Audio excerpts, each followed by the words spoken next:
So if you're tired of working twice as hard to get half as much and be 100 times more resentful and bitter, then this video is for you.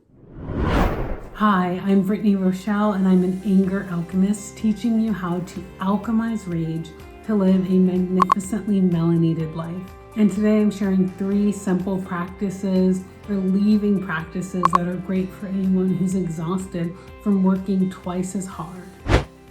In his book, A Promised Land, President Obama talks about the psychic burden that those of us who live in melanated skin deeply understand and have learned from needing to constantly monitor and self-police the way we show up in the presence of white people, of being aware and kind of having this double consciousness and hearing and picking up on the dog whistle politics that so many white people completely deny even exist and gaslight us, or just completely miss the subtleties in the way that the history and the lineage that we represent influences the way that we live our lives and the way that we understand ourselves and our surroundings.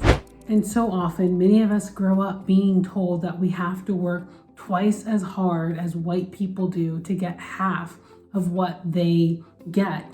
And I think that in my work as an anger alchemist, it's so natural and it's like the logical byproduct of being resentful, of being bitter, of being exhausted, of being fatigued. If you live in a world that is constantly oppressing you, in a world where you have to carry this psychic burden and do these mental gymnastics that the dominant caste is just completely unaware of on literally a daily basis. And one of the things that I love working with my clients around is finding relieving body-based ways that we can get in touch with our own natural vitality, radiance, and real power source in order to heal and release the trauma and the baggage that growing up this way and having these continual lived experiences can really normally accumulate in our lives. And being able to release that is really one of the most empowering, beautiful things that I get to do as a somatic coach. One thing that I saw and experienced and witnessed so often in dealing with a lot of white people, just in my corporate job and white friends and just stepping outside your door, is the constant othering or the erasure or the gaslighting in the way that can really, if we allow it, erode our own sense of confidence and our sense of power. And so my first somatic tool is shaking. This is something that animals do in the wild. And if you think about trauma experts, people like Peter Levine, people like Dr. Bessel van der Kolk, they really focus on allowing us to complete these stress cycles. So as we see animals in the wild, they go through a lot of scary things. If you are a little baby gazelle and you're being chased by a lion and you happen to survive that, you have a lot of excess adrenaline and you have a lot of stress in your body that needs to get released because you live to see another day. And I do not think that it's that different when we go through traumatic events, even things like microaggressions, which may not seem like, I wasn't fearing for my life. I wasn't literally running to survive. But when we go through these over and over and over again, I know for myself, it kind of becomes like the straw that broke the camel's back.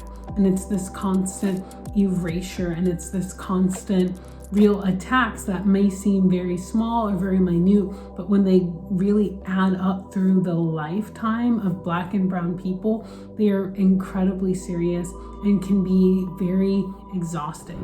So allowing ourselves to shake is a great way to discharge so much of this pent up stress or just this sense of hypervigilance or being on guard for the next thing that someone's going to say. It's a really great way to do this in a body-based somatic way. And by shaking, I mean just that. This can be allowing yourself to shake off things from your own body or from your energetic field. So this can be shaking really any part of your body. It's great to do this just starting out for a period of 2 or 3 minutes of continual shaking. And you'd be amazed what shakes out of your body if you just let your body lead and kind of body storm as opposed to brainstorming.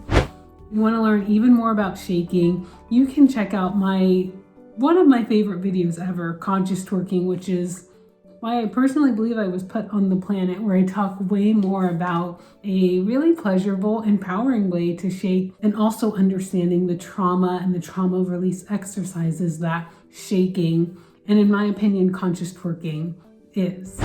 And number 2 is sounding. This is another way that we see animals in the wild being able to really discharge or heal or nourish themselves and kind of soothe their own, like, this vagus nerve that we have in our body.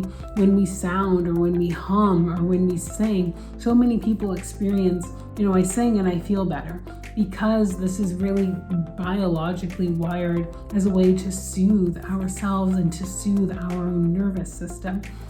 And for those of us who are not singers, we can often just make any sound. So this can be allowing yourself 5 or 10 minutes to inhale deeply and sound on the exhale. It doesn't have to be, like a melody. You don't have to be the next Jill Scott. You just let yourself sound. And this can be a cry. This can be a moan. This can be really anything. And it's so powerful, and it triggers so much deep relief in our own bodies when we give ourselves the permission to sound. If you want to get more information on that, you can check out my other videos, which I'll link below, that are about the power of sounding. And if you love this content and you love that there's someone in the world talking about the Black and brown experience in a somatic, kind of sexual, fun way, then I invite you to check out my free ebook, Melanin, a Reclamation, where I share my own story around loving my body, my sexuality, and my lived experience as a Black woman. And number 3 is some sort of movement or dance.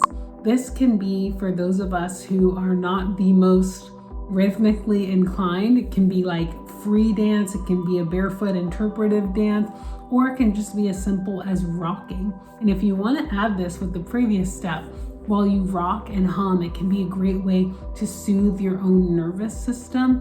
And it's a great way to also discharge energy and that kind of like pent up hypervigilance and just general stress that comes from the lived experience of Black and brown people in a colonized world.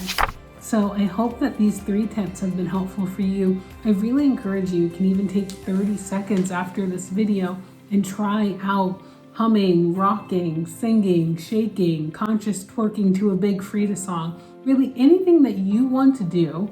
It can be so incredibly powerful. I would love to know your favorite trauma release exercise.